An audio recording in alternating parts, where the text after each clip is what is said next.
મારું નામ ડૉક્ટર રાજેશ ઝાલા છે. હું થાનગઢ, ચોટીલા તેમજ વાંકાનેર વિસ્તારનો સૌથી અનુભવી અને સૌથી સિનિયર ગાયનેકોલોજીસ્ટ છું. અત્યાર સુધી છેલ્લા 30 વર્ષથી હું આ એરિયામાં ખૂબ જ પ્રખ્યાત છું અને મેં મારી કારકિર્દી દરમિયાન અનેક ડિલિવરીઓને બધું કરાવેલું છે.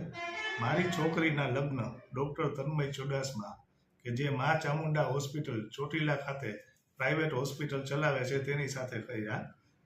હવે આ માણસ એટલો સાયકો છે કે એને આટલું બધું અમે સપોર્ટ ને બધું કરવા છતાં તેણે મારી છોકરીને ખૂબ જ હેરાન કરી. એને રોજ માનસિક ત્રાસ આપે, એને રોજ શારીરિક રીતે ત્રાસ આપે, એને રોજ પગે લાગવાનું, તારે હંમેશા ઉઠબેઠ કરવાની ભૂલ કર, એટલે એવી બધી પ્રવૃત્તિ કરતો હતો.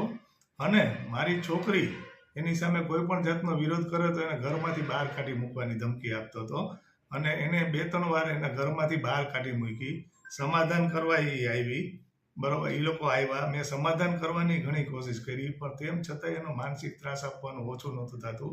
અને એકવાર એને ઘરમાંથી કાઢી મૂકી એટલે મારી છોકરી રોતી રોતી કોઈ પણ જાતના કપડાં કે દાગીના કે કોઈ પણ વસ્તુ એને ન આપી અને એ બસમાં બેસી અને વાંકાનેર મારે ત્યાં પરત આવી. આ બધું જોઈને અમારું હૃદય દ્રવી ઉઠ્યું કે અમારી આવી ડૉક્ટર કક્ષાની છોકરી કે જે પોતે ગાયનેકોલોજીસ્ટ છે, આટલી હોશિયાર છે, અને આવા માણસને અમે આપી દીધી.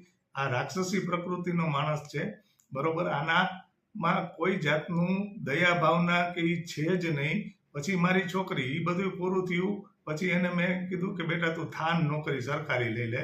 તો એ થાન સરકારી નોકરી ક્લાસ 1 ઓફિસર તરીકે કરે છે. તો ત્યાંય એને જીવવા નથી દેતો, ત્યાંય એને ધમકીઓ આપ્યા કરે છે કે જો તું મારી સામેના કેસ પાછા ખેંચી લે અને નકર હું તને અહીંયા ગમે એ કરી શકીશ, હું અહીંયા બહુ પાવરફુલ માણસ છું, હું તને તારી બધી અંગત પળોની ક્લિપોય વાયરલ કરી દઈશ, એવી રીતે ધમકી આપે છે.